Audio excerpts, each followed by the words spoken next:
Go full steam ahead on those tariffs on aluminum and steel imports, 3:30 p.m. Eastern time. But we are just learning this event now looks like it's not on the schedule. After 7 years, the probe into the Fast and Furious scandal reopened. There needs to be accountability. There needs to be justice for my brother. At least 7 House Democrats are receiving calls to resign because they have direct ties to the racist, anti-Semitic Louis Farrakhan.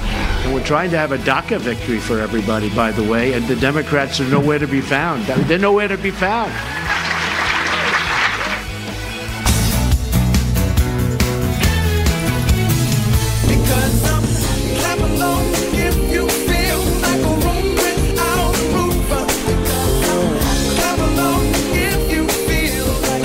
I'm just happy I was able to get into work. I'm happy I made it out of Wisconsin. Look at the weather. We wound up with 2 feet of snow at my house. Are you kidding? 2 feet. Imagine this. 1, 2. That much snow in front of my house. And it was heavy snow, right? It was heavy snow. Right. It almost hurt our cameraman, Chris Chulo. His back hurts today. We're going to get more on that as the show progresses. Oh, that's too bad, because he was celebrating a birthday earlier this week. We're celebrating. Rachel was able to make it out. I know you had trouble getting here from Wisconsin. Had a little trouble getting. By the way, 2 feet of snow is just Tuesday in Wisconsin. It's a light dusting. Right. I mean, they don't shut the schools in Wisconsin, right? No. For anything. Well, they do. It has to be really, really. Actually, they shut it when it gets below like 20 or something like that. Then they go, okay, you guys can It's a little too cold? Yeah, it can get a little too cold. Well, we don't even do that. Anyway, thank you very much for joining us. We've got busy stuff. And boy, speaking of busy, Jeff Sessions was busy yesterday. He essentially went out to California and dropped the hammer on California lawmakers and said, Thank you. You're welcome. Thank you. He said, you cannot pick which laws you're going to enforce, and you've got to side with law enforcement. I don't remember a time when we've seen a state against the government like this until you have to go back in history. California, almost from the day President Trump was elected, have been taking him on all issues. And when he said we're going to crack down on illegals, especially illegal criminals in our midst, they said, I have an idea. We're going to be the first ever sanctuary state. And it was game on. Yesterday, it was dueling pressers. So for those of you who missed it, let's take a look at what he said during his speech. California, we have a problem. The California legislature has enacted a number of laws designed to intentionally obstruct the work of our sworn immigration officers. So that's why the department filed a suit against the state of California to invalidate these unjust laws and to immediately freeze their effect. For example, the mayor of Oakland has been actively seeking to help illegal aliens avoid apprehension by ICE. So here's my message to Mayor Schaaf. How dare you? How dare you needlessly endanger the lives of our law enforcement officers to promote a radical open borders agenda? I fundamentally believe at my core that we should not further endanger the lives of those who risk everything for us because some officials want to violate the law in promoting an agenda that the American people reject. And it also is, you got to set a precedent. Everybody, every time you don't like what a president does or an administration does, you're going to defy it, whether it's something with the EPA or it's okay to go through legal processes, but to spit in the face of the president and his administration, I give the Attorney General credit. Absolutely. And a lot of Democrats in California are really upset about what he said. Oh, by the way, he also invoked the Civil War, which really ticked off Kamala Harris. Let's take a look at what the Democrats in California are saying about Sessions' speech. This is really unprecedented for the chief law enforcement of the United States to come out to California and act more like Fox News than a law enforcement officer. This is a political stunt. It's not about the truth. It's not about protecting our state. It's about dividing America. I think Jerry Brown is absolutely right. This administration and Jeff Sessions in particular have clearly put a target on the back of California, and California's going to fight. They're playing politics, and they're playing politics with California. This Attorney General is doing that, and he's going to lose. Oh, come on. They're not going to lose. They've actually got the federal government actually has a great case. It is the federal government that enforces the immigration laws of the United States of America. It's not every state gets to pick and choose. States don't get to decide decide what laws are going to enforce. And just to think that these politicians think that they care more about illegals in their state than the safety of, as Jeff Sessions said, our law enforcement and the rank and file people on the ground is extraordinary. It's not a winning message. I mean, we saw earlier in the year, in January, when they tried to shut down the government in order to protect Dreamers, the American people said, listen, you got to put us first. It was a bad political move. They had to crawl out of the hole they put themselves in. So moving into the midterms, this is a bad message. And let's face it, California is sort of the center of where, you got Kamala Harris preparing for a run for president. A lot of people looking at California going, this is where the Democrat Party is going. It's going further and further left. 3,000 miles away is where they get a pushback because you don't have any Republican Party doing anything substantial in that state. They've been really destroyed from the times when Richard Nixon and Ronald Reagan were governors there, and Pete Wilson. Now they've just been roughshod. And when you look around and you see their how high their taxes are, when you see the huge homeless problem, when you see, it was brought up last night on Tucker's show, the exodus from San Francisco in particular to a state that makes with a more livable wage and more livable lifestyle like in Las Vegas. That is what's happening. Michelle Malkin, who's on here all the time, talked about illegal immigration. She was talking about this in 1998. And sees it coming to a head now. And for Jerry Brown to call Jeff Sessions and Donald Trump's accountability for their actions a stunt, there's no bigger radical open borders clown car than the one that is filled by these Democrat politicians. Jerry Brown, who declared the state a sanctuary state with his raft of 10 different bills that undermine enforcement of the law, that prevent employers and landlords and citizens and law enforcement from cooperating to make sure that that state is safe. Sanctuary cities are outlaw cities. Sanctuary mayors and sanctuary governors are outlaw governors. And we need to do more. We need to do more than just hold them civilly liable. They need to be criminally liable. They need to be kicked off from behind their bully pulpit and put behind bars. And there are a number of people who have called for the mayor of Oakland to be jailed for the obstruction of justice. The attorney general for the great state of California, Xavier Becerra, said yesterday, we are in the business of public safety, not deportations. Well, tell that to the family of Kate Steinle. I mean, it keeps coming back. And Donald Trump, when he was running for president, Kate Steinle was murdered at that time. And he said, look, this is the kind of sanctuary city that San Francisco is. Do you want to see that going forward? Well, now Jeff Sessions has made it very clear this administration doesn't want that to go forward and would like to turn the clown car around, to use Michelle Malkin's words. Absolutely. And let's remember, the president ran on this. He won on this. This is not a winning message. They're trying to present it like it's an anti-immigrant message. And I think Jeff Sessions made a good point in his speech when he said, listen, rewarding people who come here illegally actually discriminates against those immigrants who come here legally. And so I think it is really important for the Republicans, for the administration, to make that distinction, because we saw that last night.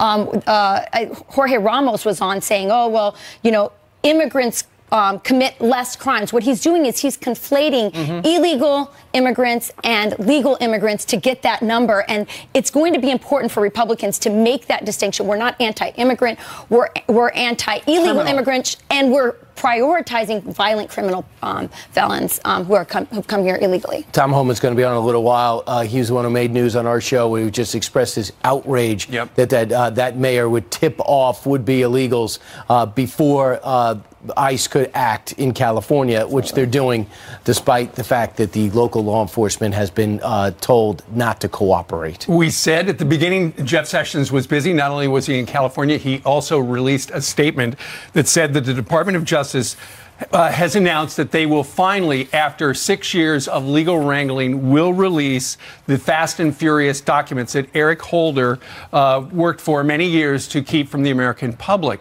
Keep in mind, because Eric Holder would not release those to the House Oversight Committee, he was held in criminal and civil contempt of Congress for not turning them over. And then Barack Obama, then just as they were about to vote for criminal contempt against Eric Holder, he invoked executive privilege, said you don't get to see those. Well, now this administration, through the Department of Justice, in 6 years, said we're going to see them. So it's a gun running scheme. They sent guns into Mexico. These drug cartels are going to use them. They'd be able to track the guns. That was the harebrained theory. It got Brian Terry killed. Ken Terry joined us a couple of days ago and said it's about time to see those documents. Listen. We need to find out the truth, exactly what happened, how it happened, why it happened. We need Mr. Trump, President Trump, to unseal the documents, reverse the executive privilege, so we know what happened and that we can hold the people accountable that are responsible. There needs to be accountability. There needs to be justice for my brother. He deserves it. He spent 22 years serving this country as a law enforcement officer, a Marine, and that's what he deserves. And he's about to get it. Let's see what that paperwork says. It's days away. Jason Chaffetz will be out shortly. He was oversight committee. He got so frustrated with the Attorney General, Jeff Sessions, because he didn't want to release it for some reason. He said, no, that's part of the reason Jason Chaffetz is here and not in Washington. That's he right. said that, if nothing's going to change with the Attorney General, I got to get out of here. It's unbelievable. I mean, here you finally have a Republican administration. We know that this scheme not only hurt the brother and killed the brother of Terry, but it also caused a lot of death in Mexico. I mean, those guns were used against Mexican citizens. It became almost an international issue. And it's unbelievable that Jeff Sessions would say, no, I'm not going to release these documents. All right, let's go over to, let's go get the news now. Jillian, you've been poised, ready to tell us what else is going on. Yes, I am ready to give you the headlines. And let's start with this weather, guys. Boy, I know, Steve, you had 2 feet of snow at your house yesterday. Extreme weather, a monster nor'easter causing a travel nightmare, canceling thousands of flights and leaving cars stuck across several states. Snow, by the way, is still falling in Massachusetts, but it is over in New York City, where we actually saw thunder snow.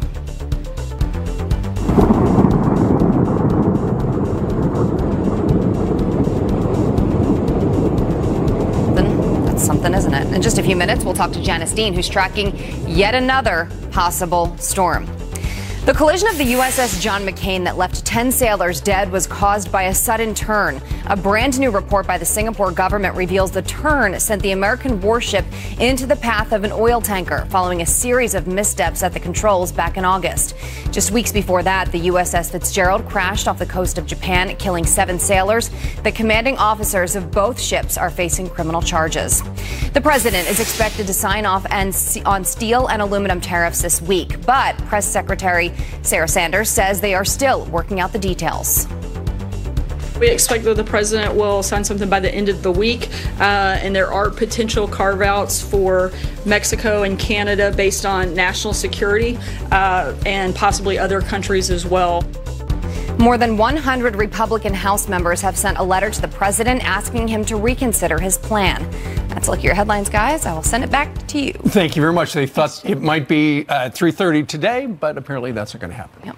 All right. Meanwhile, straight ahead, former White House Communications Director Hope Hicks may have thought she talked to Congress in confidence, but you know what? That's a place that just leaks a lot. Yeah, we're going to tell you that story in a second. And how did an orangutan end up smoking a cigarette?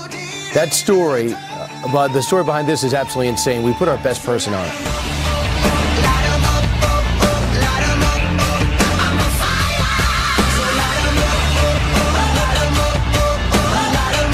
Liberty Mutual stood with me when this guy got...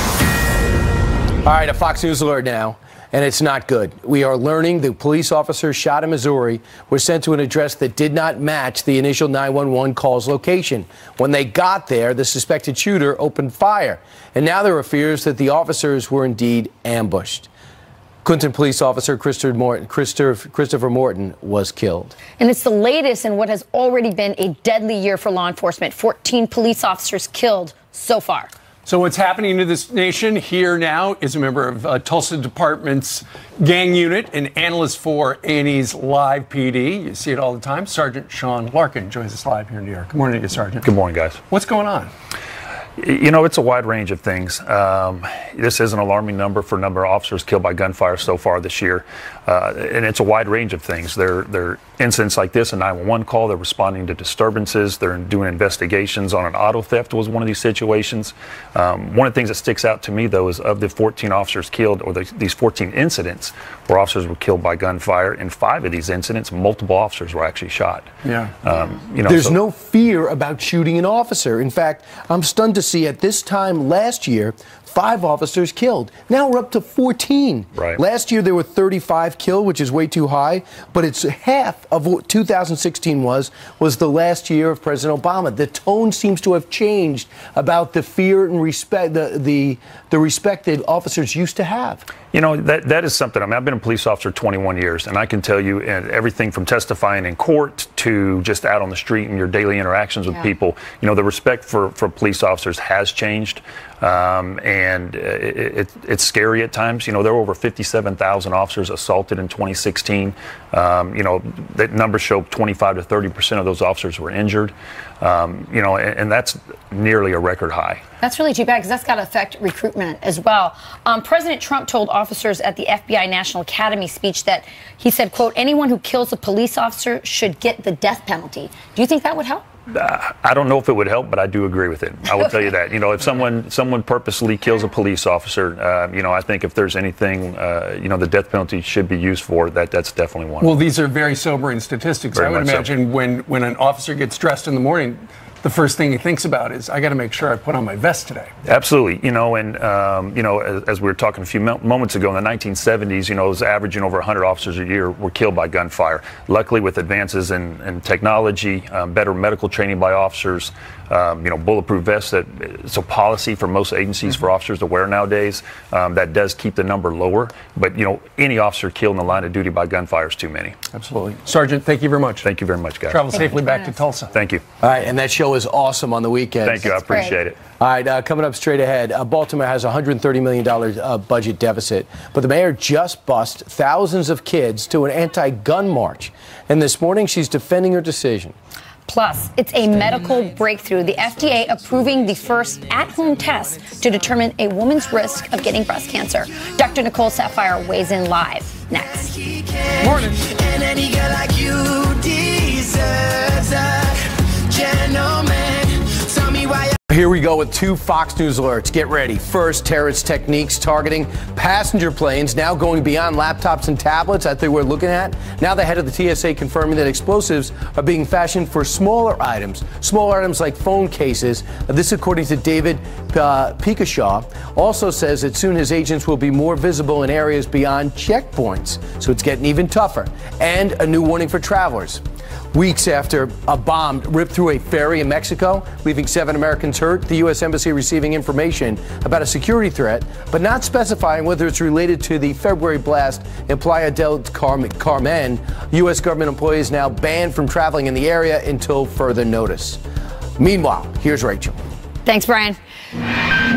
23andMe just got the green light from the Food and Drug Administration to launch an at-home test kit for genes linked to breast cancer. Dr. Nicole Saphier is here to break down the benefits and the risks. Thank you for joining us today. Thanks for having me today. So, do you think it's a good thing for women to have access to this kind of a test at home? So, patients, women, everyone should have access to their health care information. I think that is crucial. I think people need to be in charge of the decisions when it comes to their health, right? Right. There's nothing wrong with that, especially in today's era. The direct-to-consumer availability of some of these things are great. I have some concerns about direct availability of genetic testing, though.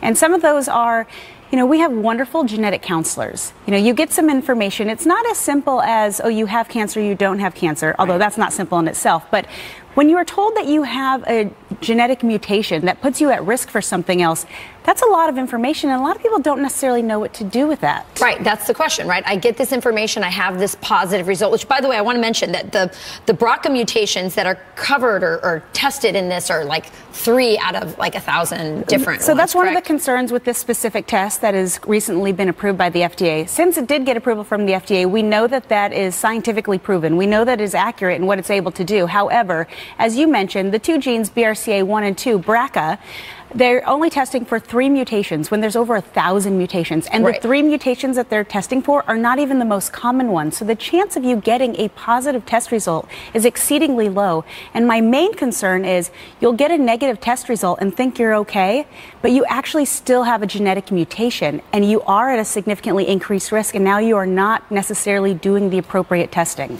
Okay, so you take this test, you get a positive result. What should a person do, a woman do? Well, so if you do decide to take this test, and if you get a positive result, you likely are of Ashkenazi Jewish descent, because really only the people who will get a positive result will be of that descent. Okay. You get that. Don't freak out. Don't get overly anxious. You need to call your medical provider. You want to get genetic counseling because you want to know what this means. It may mean something very different for you than it does for someone else. And there are things that we do to help minimize that risk and screen effectively for cancer. That's great advice. I want to mention here what 23andMe has said. Here's a statement from them. These tests might help with prevention, but cannot diagnose cancer and cannot rule out your chances of getting cancer, which is what you're saying. Women need to take this information is power, but women need to work with their healthcare professionals. Right, absolutely. And a negative result does not mean that you don't have a genetic mutation. All right, good advice. Thank you, doctor. Thank you. All right, former White House Communications Director Hope Hicks may have thought she talked to Congress in confidence, but the leaks keep coming. We'll talk to a congressman who says Democrats are to blame. Plus, President Trump is trying to solve the dilemma over DACA, but is he the only one? We're trying to have a DACA victory for everybody, by the way, and the Democrats are nowhere to be found. Well, wait until you hear what Diamond and Silk have to say about that, and they'll join us next.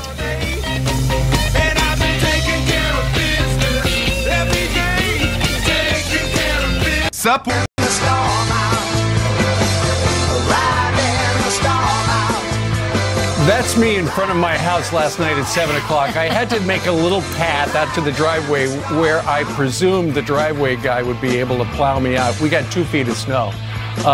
Dr. Sapphire got 3 feet of snow, however. Yeah. The driveway guy never showed up. He still has not shown up, according to my daughter, Sally, who currently is not going to be able to come to work. But about 10 minutes after that picture, went inside making pork chops for supper, and then the electricity went out. But then 10 seconds later, the generator kicked in. That was good.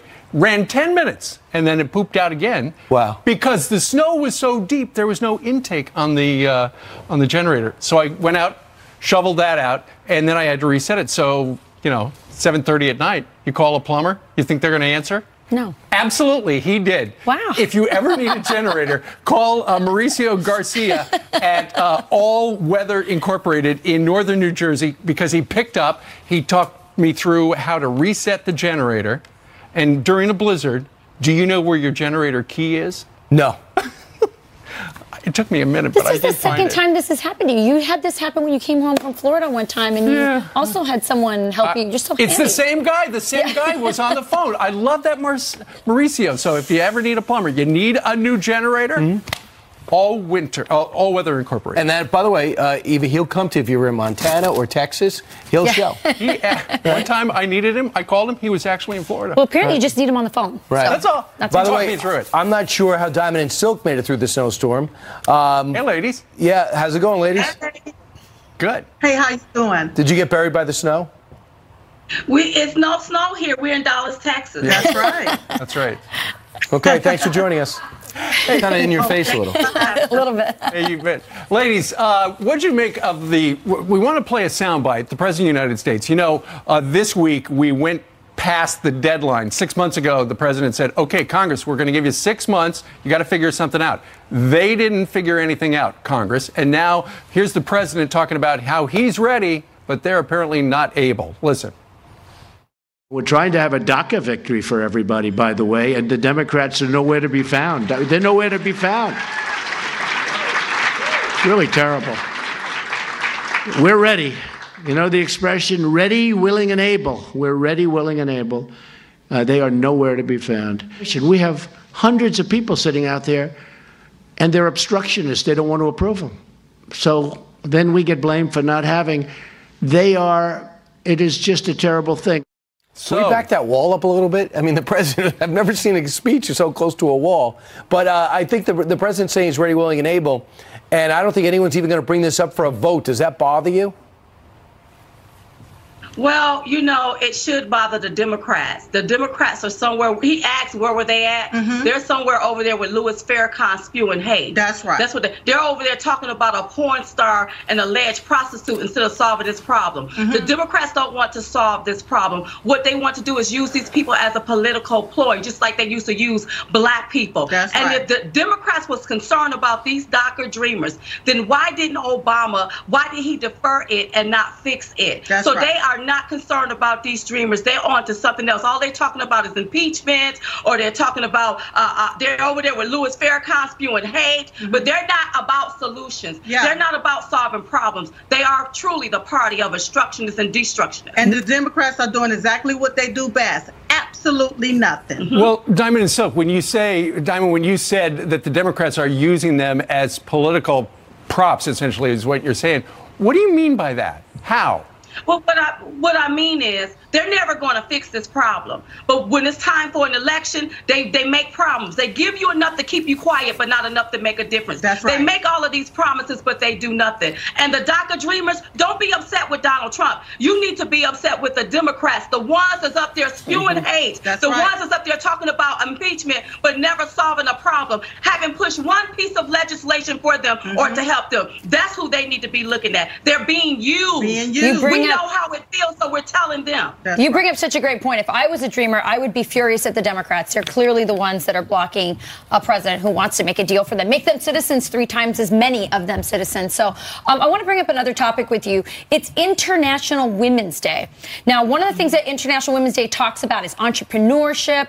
You guys are amazing entrepreneurs. I've been on your tour. I've seen what you've put together. But why is it that conservative women aren't getting the same kind of respect as liberal women? And you can see from International Women's Day, they're celebrating all kinds of liberal women, not conservative women. Because conservative women are classy and sassy, baby. That's right. That's why. Conservative women don't go. We don't have to run around here with those little wussy hats on our heads to get our message across. That's and right. They don't like that. See, as long as we was killing babies and we was doing obscene things, they would love us. But because we are pro-life, we are pro-gun, we believe that we are one nation under God. That's right. They hate that. Yeah. They hate that. And so that's why they shun from us and they keep us out. But we already know who the real women are. That's so right. We're not even worried about the liberals. Wow. Go ahead. So, ladies, how are you marking International Women's Day? Well, we're on our tour. We're here in Dallas, Texas. We're women, and we're going to be talking to a whole bunch of women today. So that's how we're marking it. That's right. All right. Well, they're classy and sassy. At least that's what I just heard on television. Diamond and Silk, we thank you very much for joining us live. Thank you for having us. All right, I think you could describe, bye ladies, I think you could describe Jillian the same way. Classy and sassy? I do. You know what? You know what? I've heard worse, so I'll take it. Good morning to you guys, to you at home as well. Let's start with this story. The lives of our nation's heroes may have been at risk for years at the Washington, D.C. VA hospital. A scathing new Inspector General's report reveals the medical center's leadership repeatedly failed to fix long-standing problems with core services and had unsterile conditions along with a lack of medical supplies. Following the report, VA Secretary David Shulkin announcing an overhaul of senior leadership at troubled hospitals across the U.S. Baltimore's mayor doubling down on her decision to pay for 3,000 students to attend an anti-gun march in Washington, D.C. Our Laura Ingram grilled Catherine Pugh about the city's ability to fund the trip despite a $130 million budget deficit. You're funding buses in part to go down to Washington. And yet you have a budget deficit and you're laying off students. Straight, love. I don't know whether you're trying to become the communications director for the Trump administration. I don't know why you're getting personal. Mayor Pugh says the trip, including free lunches and T-shirts, is being paid for by the private sector and donors. You've heard of fake cops, right? But this wannabe isn't even old enough to drive. Security video capturing a 14-year-old fake sheriff in action, flashing his lights in full uniform at a home in California, claiming he was responding to a call. No, I didn't see his age at first. I saw a police officer looking funny. I saw a police officer in dress code. Well, the real investigators tracking down this white SUV, you see it here, registered to the teen's grandmother. He also had a stockpile of police gear. The teen is under arrest and accused in other similar incidents. That's frightening. An orangutan is caught smoking a cigarette at a zoo. Just look, you can see Odin puffing away like an experienced smoker. He knows what to do. It's crazy. A visitor threw the lit cigarette at the primate's enclosure in Indonesia.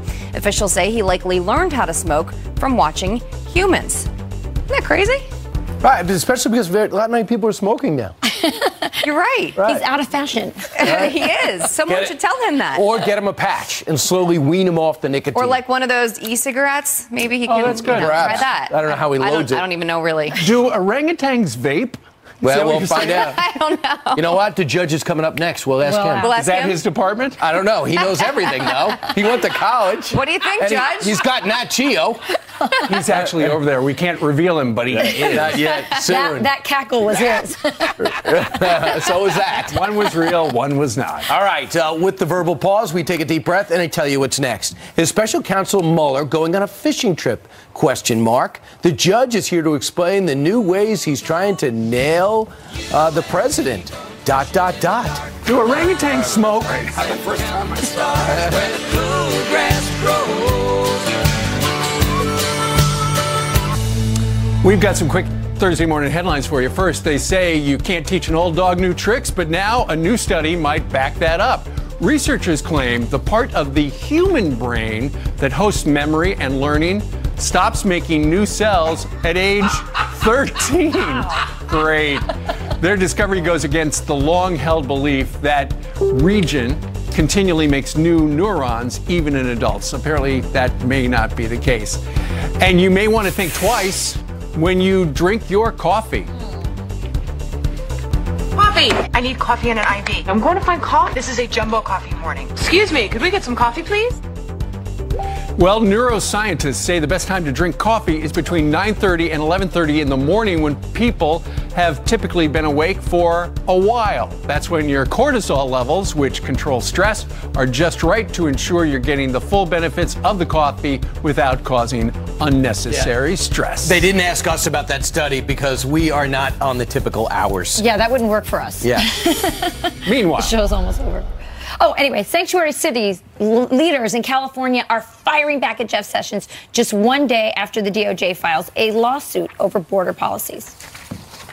Completely unprecedented for the chief law enforcement of the United States to come out here and engage in a political stunt, make wild accusations, many of which are based on outright lies. The lawsuit challenges some of our state laws, which are, again, fully constitutional.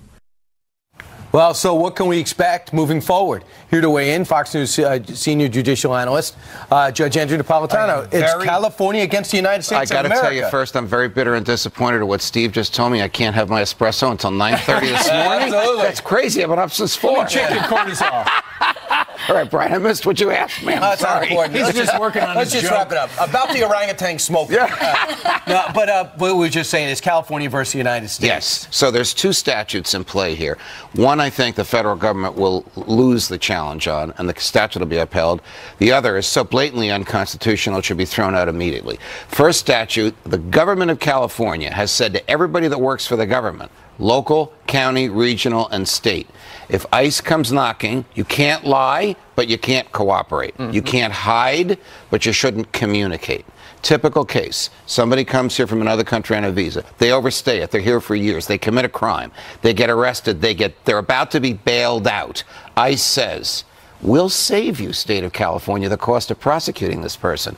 Give him to us. He'll be back in his home country in 24 hours. California says, forget about it. We're not going to tell you who he is or where he is. They can do that. I think it's reckless, wrong, and dangerous, but it's lawful. The second statute prohibits private business owners from cooperating with ICE. You own a sporting goods shop, you own a restaurant, you own a bookstore. ICE comes by and says, we're looking for this person. Can you help us out? If you answer, if you speak, you've committed a crime. That is so profoundly unconstitutional. Attorney General Sessions said this yesterday. It should be invalidated immediately before there's even a trial. You know, it's for the people who are watching, they feel so frustrated because it's like these people are in the country illegally, and yet this state has decided they're not going to enforce the laws. So it comes down to that. When does a state get to decide, I'm going to enforce that law, but not that law? Your husband understands this. This is really a unique state. There's no organized Republican Party. In November, it's a Democrat versus a Democrat.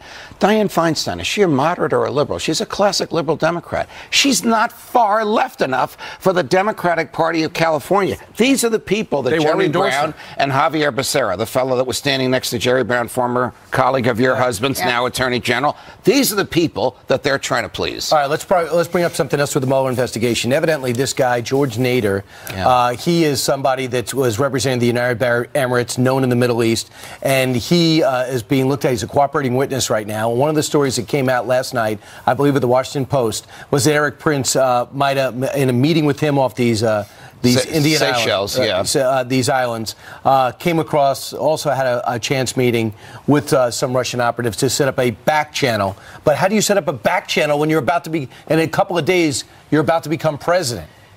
You know, if the intro to this segment was, has Bob Mueller gone fishing?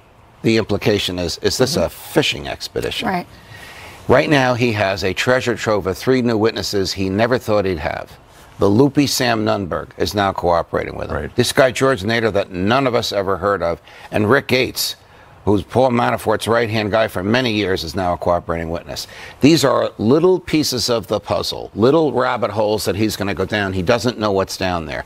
Ethically, he has to explore them. Legally, many of them, like this Seychelles thing, in my opinion, will lead to nothing.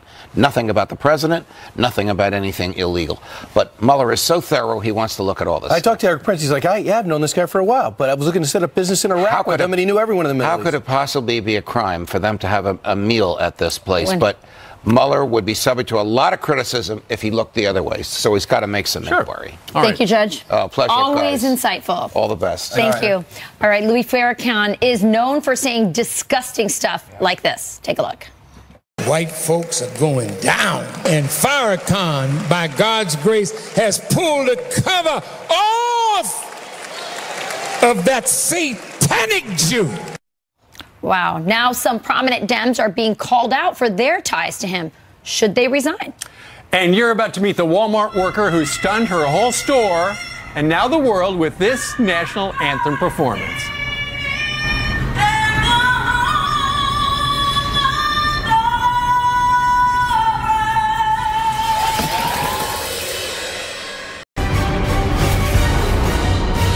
Former White House Communications Director Hope Hicks told Congress in what was supposed to be a confidential meeting that one of her email accounts, maybe even 2, were hacked. And our next guest is calling out the Democrats on the House Intel Committee again for leaking information. New York Congressman Lee Zeldin tweeted this out. Holy cow, the leaks coming from Dems on House Intel are out of control. Congressman Lee Zeldin joins us now. Congressman, this is unbelievable. Oh my gosh, it totally is. You know, and if you go testify thinking that there's going to be a transcript after the fact, you'll have a chance to review it. There's a process that's going to be followed, rules, confidentiality. You spend several hours testifying, and then one question is spun by Adam Schiff and his colleagues on the House Democratic, the Intel Committee. They go to the media. They're quoted as anonymous sources. It happened to Don Jr., where leaks were happening while he was testifying. We see it here with Hope Hicks. It has a chilling effect on the House Intel Committee, really of all of Congress, because why should someone come to testify if in the middle of their testimony, this kind of, or afterwards, improperly, this stuff's going to come out? It's hard to imagine Adam Schiff not being behind it or directly responsible. But we'll move ahead. Some really disturbing photos are emerging, and as well with Louis Farrakhan. Republicans' Jewish Coalition Committee is calling on 7 House Democrats to resign after their ties to Louis Farrakhan are exposed. Famously anti-Semitic, has a lot of anti-white background. Here's an example. The satanic Jews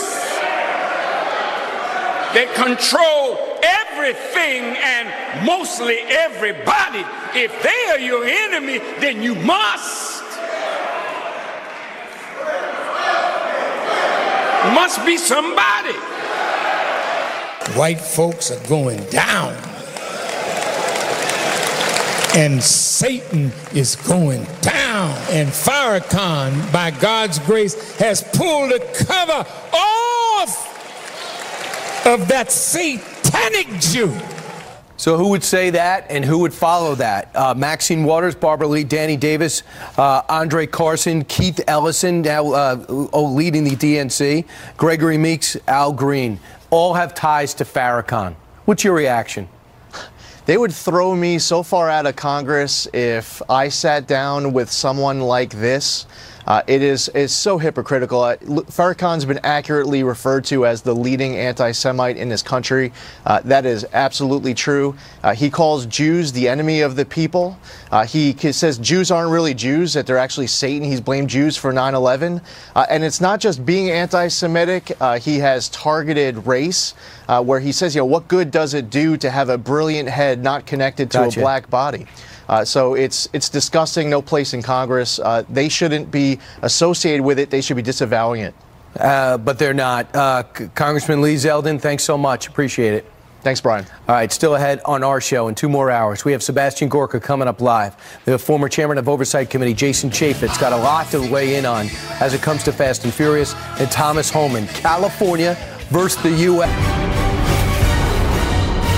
Former White House Communications Director Hope Hicks told Congress in what was supposed to be a confidential meeting that one of her email accounts, maybe even 2, were hacked. And our next guest is calling out the Democrats on the House Intel Committee again for leaking information. New York Congressman Lee Zeldin tweeted this out. Holy cow, the leaks coming from Dems on House Intel are out of control. Congressman Lee Zeldin joins us now. Congressman, this is unbelievable. Oh my gosh, it totally is. And if you go testify thinking that there's going to be a transcript after the fact, you'll have a chance to review it. There's a process that's going to be followed, rules, confidentiality. You spend several hours testifying, and then one question is spun by Adam Schiff and his colleagues on the House Democratic, the Intel Committee. They go to the media. They're quoted as anonymous sources. It happened to Don Jr., where leaks were happening while he was testifying. We see it here with Hope Hicks. It has a chilling effect on the House Intel Committee, really of all of Congress, because why should someone come to testify if in the middle of their testimony, this kind of, or afterwards, improperly, this stuff's going to come out? It's hard to imagine Adam Schiff not being behind it or directly responsible. But we'll move ahead. Some really disturbing photos are emerging, and as well with Louis Farrakhan. Republicans' Jewish Coalition Committee is calling on 7 House Democrats to resign after their ties to Louis Farrakhan are exposed. Famously anti-Semitic, has a lot of anti-white background. Here's an example. The satanic Jews that control everything and mostly everybody. If they are your enemy, then you must be somebody. White folks are going down. And Satan is going down. And Farrakhan, by God's grace, has pulled the cover off of that satanic Jew. So who would say that and who would follow that? Maxine Waters, Barbara Lee, Danny Davis, Andre Carson, Keith Ellison, now leading the DNC, Gregory Meeks, Al Green, all have ties to Farrakhan. What's your reaction? They would throw me so far out of Congress if I sat down with someone like this. It's so hypocritical. Farrakhan's been accurately referred to as the leading anti-Semite in this country. That is absolutely true. He calls Jews the enemy of the people. He says Jews aren't really Jews, that they're actually Satan. He's blamed Jews for 9/11. And it's not just being anti-Semitic. He has targeted race, where he says, what good does it do to have a brilliant head not connected to a black body? So it's disgusting, no place in Congress. They shouldn't be associated with it. They should be disavowing it. But they're not. Congressman Lee Zeldin, thanks so much. Appreciate it. Thanks, Brian. All right, still ahead on our show in 2 more hours. We have Sebastian Gorka coming up live. The former chairman of Oversight Committee, Jason Chaffetz, got a lot to weigh in on as it comes to Fast and Furious. And Thomas Homan, California versus the U.S.